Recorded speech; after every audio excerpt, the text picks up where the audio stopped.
दीपक एक multinational company में नौकरी करता था और जहाँ पर दीपक नौकरी करता था वहाँ से दीपक के घर की दूरी लगभग 2-3 घंटे थी बाइक से। तो अगर दीपक शाम को शहर से निकलता तो लगभग 8 बजे तक वो अपने घर पहुँच जाया करता। और दीपक को यहाँ पर जॉब करते हुए काफी टाइम हो गया था। तो दीपक का शेड्यूल ये था कि वो फ्राइडे की शाम को अपनी ऑफिस की शिफ्ट खत्म करके अपने घर निकल जाता और जो मंडे की मॉर्निंग होती वो जल्दी निकलता वहां से और उस दिन ऑफिस अटेंड करता। और ऐसा करते करते उसे महीनों हो चुके थे, तो यहाँ पे कोई चिंता करने वाली बात थी नहीं। लेकिन समय हमेशा एक जैसा नहीं होता, चेंज होता ही रहता है कुछ ना कुछ। तो एक बारी की बात है, दीपक फ्राइडे की शाम को अपने घर निकला और घर पहुंचा, अपना रेस्ट किया, लोगों से मिला, सब कुछ बहुत अच्छा किया, कोई प्रॉब्लम नहीं हुई। लेकिन दीपक के साथ एक बारी ऐसा कुछ हुआ कि उसने दीपक का पूरा प्रोस्पेक्टिव चेंज कर दिया। ये बात है बहुत ठंडी की, जो दिसंबर और जनवरी का टाइम होता है ना, उस बीच की, जिस टाइम बहुत भयानक ठंडी पड़ती है। दीपक सुबह सुबह अपने घर से निकला और अभी टाइम हो रहा था लगभग 3 बजे थे। दीपक को पहुंचना जल्दी था तो वो घर से जल्दी निकल गया। उसने घर से निकलते टाइम अच्छे खासे कपड़े पहने, अपने आप को बहुत अच्छे से कवर किया क्योंकि बाइक चलाते हुए बहुत ठंडी लगती है और पूरी हवा एकदम पूरी बॉडी को क्रॉस करती है। तो उसने अच्छे से जैकेट पहनी, पूरे शूज पहन लिए खूब अच्छे से, ग्लव्स पहने, जितना हो सकता था उसने रेडी किया अपने आप को और वो धीरे धीरे बाइक चला के निकला अपने घर से। अब बहुत ठंडी में अगर तेज बाइक चलाओगे तो रास्ते में कुल्फी बन जाएगी, तो इसीलिए वो धीरे धीरे बाइक चला रहा था। रास्ते में कोहरा भी काफी ज्यादा था, अगर थोड़ा सा भी अगर आप आगे देखोगे ना 50 मीटर, तो भी इतना अच्छा दिख नहीं रहा था कि क्या है सामने, बहुत क्लियरली कुछ भी विजिबल नहीं था। तो इस वजह से और दीपक बाइक धीरे चला रहा था। खैर, अब जो वो इनका घर था और जो वो शहर था उसके बीच में होता है ना, कई सुनसान रास्ते ही पड़ते हैं। हम ही कहीं जाते हैं तो होता है ना बीच में कई एकदम प्लेन रोड पड़ती है कि इधर उधर कुछ भी नहीं होता, बिल्कुल खाली सुनसान रास्ता। तो ऐसे ही रास्ते कई आए बीच में और एक रास्ते पे दीपक ने कुछ ऐसा देखा जो वो कभी भी किसी को क्लियरली डिस्क्राइब नहीं कर पाया। दीपक वैसे ही बाइक चला रहा था और सामने रोड पे वो क्या देखता है। अब दीपक वैसे ही स्पीड में बाइक चला रहा था, सामने बहुत कोहरा था, लेकिन जो उसकी गाड़ी की लाइट थी वो रोड पे रखी एक अर्थी पे पड़ी। मतलब दीपक रात में निकला है, अच्छा खासा अंधेरा था, अभी बिल्कुल भी सुबह का कोई आसार नहीं था। उस टाइम दीपक है उस रोड पे अकेला, सामने उसको एक अर्थी दिखाई दे रही है रोड पे रखी हुई और चारों तरफ अंधेरा है, सिर्फ और सिर्फ उसकी गाड़ी की लाइट जल रही है। दीपक बहुत तेज डर गया ये देख के। उसने बाइक रोकी और वो समझ नहीं पाया था कि ये क्या है। मतलब ये सब चीजें तो मतलब लोग निकलते हैं लेके और जिसको जहाँ पे भी क्रिमेशन करना होता है करते जाके, लेकिन यहाँ पे कौन रखे के क्या हुआ कुछ समझ नहीं आया। वो समझ नहीं पाया कि निकाले कैसे बाइक यहाँ से। दीपक बाइक से उतरा और थोड़ा सा 1-2 कदम उसने आगे बढ़ाए और वो देखना चाहता था कि है क्या यहाँ पे। दीपक जैसे ही उस अर्थी के पास गया, उसने देखा कि ऐसी कोई सा एक आदमी बड़ा खासा ऐसे वो ओढ़ के कपड़ा वाइट लेटा हुआ है। उसका थोड़ा सा फेस खुला हुआ था और उसकी आंखें ऐसे बंद थी और पूरा चेहरा जो नाक वाक में ऐसे करके रुई डाल के रखते ना वैसे पड़ा हुआ था, लेकिन बाकी ऐसे नीचे लिप्स सब कुछ कवर थे। जैसे ही दीपक पास गया, उसको पता नहीं क्या चुल हुई, वो उसके फेस को पूरा देखने के लिए आगे बढ़ने लग गया। और जैसे ही दीपक ने उसके फेस से पूरा कफन हटाया, उस लाश की आंखें खुल गईं और उसने दीपक का गला बहुत तेज से पकड़ लिया। दीपक का गला इतनी तेज पकड़ा कि दीपक छटपटाने लग गया, एकदम अपने आप को छुड़ाने लग गया। लेकिन इतने घने अंधेरे में, कोहरे में वहां पर कोई नहीं था आसपास। दीपक चिल्लाता रहा, छोड़ दो मुझे, कौन हो तुम, यहाँ पे क्या कर रहे थे, मुझे नहीं पता। ये वो बस बोल रहा है कि मुझे छोड़ दो, मैंने तुम्हारा कुछ नहीं बिगाड़ा। लेकिन वो लाश उसका गला इतनी तेज से पकड़ कर रख रही थी ना कि दीपक छुड़ा ही नहीं पाया था। वो दोनों हाथ दोनों पैर का जोर लगाया बट कुछ नहीं हो पा रहा। अब इतने में पता नहीं, लेकिन बहुत ही मैजिकल तरीके से 2-3 बाइक्स वहां से और आती हुई सुनाई दी। बाइक्स की आवाज आ रही थी। दीपक को लगा चलो कोई ना कोई ऐसे हेल्प कर देगा और दीपक और तेज चिल्लाने लग गया। उसके पूरे गले में ऐसे घिग्गी बन गई थी, मतलब वो चिल्लाना चाह रहा बट चिल्ला नहीं पा रहा, उसके गले पे इतना जोर पड़ रहा था। लेकिन पूरी ताकत से जितना भी चिल्ला पाया वो चिल्लाया, बचाओ बचाओ। और बाइक सवार जो 2-3 बंदे थे ये, इन्होंने अपनी बाइक रोकी और वो लोग दीपक को देखने लगे। और दीपक सोच रहा है कि मुझे छुड़ा क्यों नहीं रहे। दीपक पूरी ताकत से चिल्ला रहा है, बचाओ मुझे, बचाओ, ये मुझे मार देगा, मुझे बचा लो, मुझे बचा लो। वो तीनों बस देख रहे हैं कि कर क्या रहा है। और बात एक्चुअल में ये थी कि दीपक का गला उस लाश ने बहुत ताकत से पकड़ा हुआ था और वो उसको मारना ही चाहती थी। मतलब दीपक की सांसें कुछ बची थी गिनती की। लेकिन जो लोग सामने से खड़े होकर देख रहे थे उनको दीपक दिख रहा था कि सड़क पे लेटा हुआ है और खुद ही चिल्लाया जा रहा है। मतलब उसके आसपास कोई नहीं है, कुछ भी खतरा नहीं है उसे। वो अपनी बाइक किनारे खड़ी करके खुद ही गले में ऐसे अपने हाथ डाल के खुद ही चिल्ला रहा है। ये काफी वियर्ड सीन था, लेकिन समझ नहीं पाए वो लोग जो तीनों लड़के थे कि ये है क्या चीज और क्या कर रहा है। क्या तीनों ने एक दूसरे से कुछ इशारों में बोला और दीपक के पास गए और थोड़ा बहुत दीपक को ऐसे मार वार के समझाने लगे, क्या हुआ है, उठो उठो, क्या हुआ है तुम्हें, क्या दिख रहा है तुम्हें, कुछ भी नहीं है यहाँ पे, तुम बिल्कुल सेफ हो। ये सब बोल के दीपक को वो जगाने लग गए और दीपक थोड़ा सा टाइम बाद ऐसे होश में आया और दीपक ने देखा कि आसपास कुछ भी नहीं है। वो 3 लोग हैं जो दीपक को जगा रहे हैं और वहाँ ना कोई अर्थी है ना कुछ है। इवन हल्का हल्का उजाला भी हो रहा है। उजाला बहुत तो नहीं था लेकिन थोड़ा थोड़ा हो रहा था, चमक जैसे होती ना सुबह की चमक, वो चीज दिखाई पड़ रही थी। और दीपक को समझ नहीं आया कि कब से चल रहा है और क्या था ये।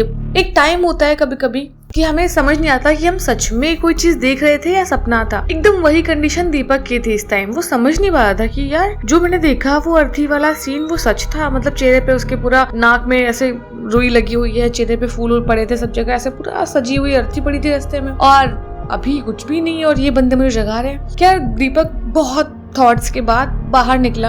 उसने उन तीनों को बोला कि हाँ मैं ठीक हूँ। वो लोग जानना चाहते थे कि दीपक को हुआ क्या, लेकिन दीपक कुछ भी एक्सप्लेन करने की कंडीशन में नहीं था और वो तीनों दीपक को समझा के अपने अपने रास्ते चले गए। दीपक भी उठा, अपनी बाइक स्टार्ट की और बहुत सारे ख्यालों के साथ आगे बढ़ गया अपने ऑफिस जाने की तरफ। उस दिन वो ऑफिस गया, पूरे दिन बहुत शांत था। वो उसको कुछ भी समझ नहीं आया था कि हो क्या रहा है। लेकिन जो दीपक ने लाश देखी थी जो उसके गले को दबा रही थी इतनी तेज, वो गले में दर्द अभी तक था। और इवन दीपक ने कई बार इस चीज को नोटिस किया कि उसके गले की स्किन जो है वो उसकी बाकी स्किन कलर से डार्कर सी लग रही है, जैसे किसी ने दबाया हो या चोट लगी उस टाइप की। दीपक पूरे दिन इसी उधेड़-बुन में लगा था, अपने किसी दोस्त से कुछ खास बातचीत नहीं की। लेकिन दीपक के साथ चीजें अब खराब होने लगी थी। मतलब दिन में तो उसे समझ नहीं आया क्या हुआ है कैसे हुआ, लेकिन अब रात में जैसे ही वो सोता उसे यही सपना लूप में आता। वही वो देखता कि वो बाइक से जा रहा है और सामने अर्थी रखी हुई है और वो उसका गला पकड़ रही है। बहुत बुरी तरह से वो लाश उसको डरा रही थी। इवन उसकी लाइफ में भी पता नहीं इसके कैसे चेंजेस होने लगे, क्या इम्पैक्ट पड़ने लग गया कि वो हमेशा डरा सहमा रहने लग गया। उसको समझ नहीं आता कि वो लोगों को क्या बताएगा और जबकि उसको खुद नहीं पता कि ये सच है क्या हुआ है। उस दिन जो उसने सुबह देखा था वो भी सच था या झूठ था, क्योंकि अगर वो उन 3 आदमी को बोलता भी कि यहाँ पे एक लाश थी, वहाँ कुछ भी नहीं था, तो किसी को क्या बताएगा कि वो क्या देखा और क्या उसकी लाइफ पे इम्पैक्ट कर रहा है। दीपक को समझ नहीं आया था और चीजें दिन पर दिन खराब हो रही थी। अभी तक जो उसके सपने में आया था अब उसको स्लीप पैरालिसिस टाइप का फील होने लग गया और उसको बस वही दिखाई देता कि वही लाश, जो भी उसका चेहरा था, वो चेहरा पूरा फूलों से सजी हुई जो लाश थी, मतलब पूरा नाक वाक बंद, सर पे ऐसे पूरा व्हाइट से ढका रखा था, उसको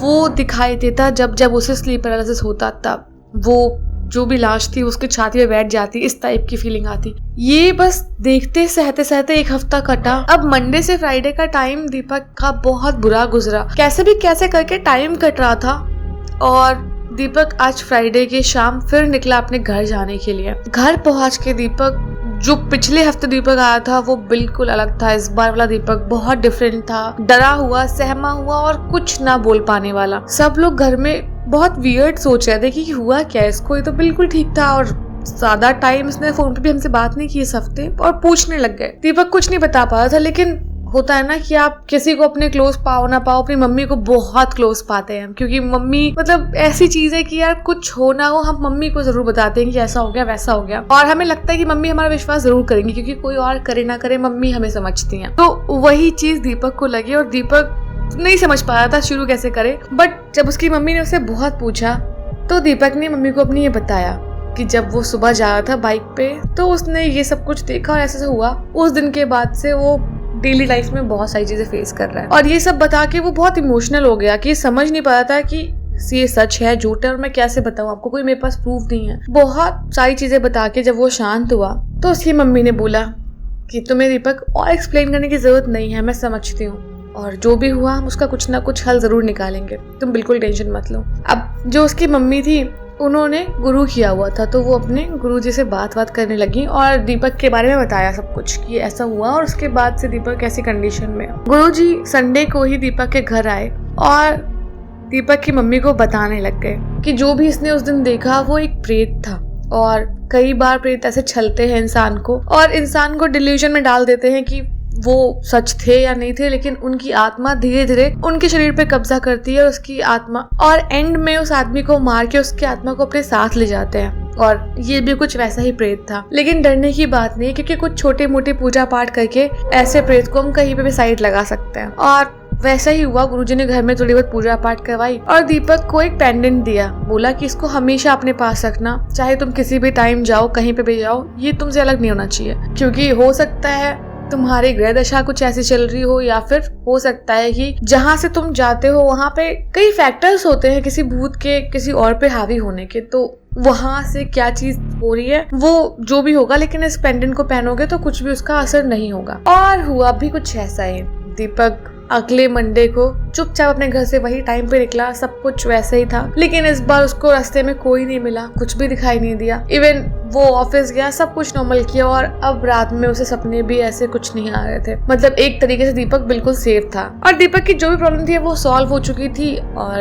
अब कोई भी भूत उसके आगे पीछे नहीं भटक रहा था। और इस कहानी से हमें ये शिक्षा मिलती है कि हमें कोई भी चीज का इतना लोड अपने ऊपर नहीं लेना चाहिए। होता है ना, कोई एक बात हमें बहुत परेशान कर दिया और हमें लगता है कि हमें कोई नहीं समझेगा, कुछ भी नहीं कोई जानेगा और सब मजाक बनाएंगे या कुछ भी ऐसा, लेकिन कई बार चीजों को किसी को बताने से बहुत हल्का फील होता है। मतलब किसी पे भी ट्रस्ट करते हो आप, कोई भी चीज जो आपको बहुत ज्यादा परेशान कर रही हो, बहुत मेंटली स्ट्रेस दे रही हो, वो आप अपने किसी भी ट्रस्ट वर्दी पर्सन को बता दोगे तो शायद आपको हल्का फील होगा। जैसे कि दीपक को जैसा भी लगा था, उसको लगा था कि लोग मजाक बनाएंगे, बट मम्मी ने समझी उसकी बात और उसकी हेल्प की। तो क्या पता भगवान आपको हेल्प देना चाहते हो लेकिन आप ही हेल्प ले लेना चाहते हो, तो ऐसा भी हो सकता है। और होता ही यार, हम सबके साथ ऐसा कुछ ना कुछ होता है कि हम सोचते हैं कि किसी को नहीं बताएं और सब कुछ अकेले सफर करना चाहते हैं। बट ठीक है यार, कभी भी कोई भी थॉट या कोई भी चीज हमें उतनी परेशान नहीं करनी चाहिए जितना कि हम उसको हैंडल ना कर पाए। तो बस हर चीज लिमिट में रखो और सब कुछ अच्छा होगा। ट्रस्ट में, भगवान पे विश्वास रखो, आगे बढ़ते रहो, और प्रॉब्लम्स आएंगी लेकिन जाएंगी भी तुरंत चुटकियों में। तो बस भगवान का नाम लेते रहो और आगे बढ़ते रहो और खुश रहो। और अगर स्टोरी अच्छी लगी तो वीडियो को लाइक कर देना और कमेंट करके बताना स्टोरी कैसी थी। और यार सब्सक्राइब तो तुम कर दो यार, कर दो ना प्लीज, सब्सक्राइब करो फटाफट। अब मैं कुछ नहीं सुनना चाहती, सब्सक्राइब कर दो। और मैं नेक्स्ट स्टोरी डालूंगी तो नोटिफिकेशन बेल ऑन कर लेना, जिससे कि तुम्हें नोटिफिकेशन मिल जाए।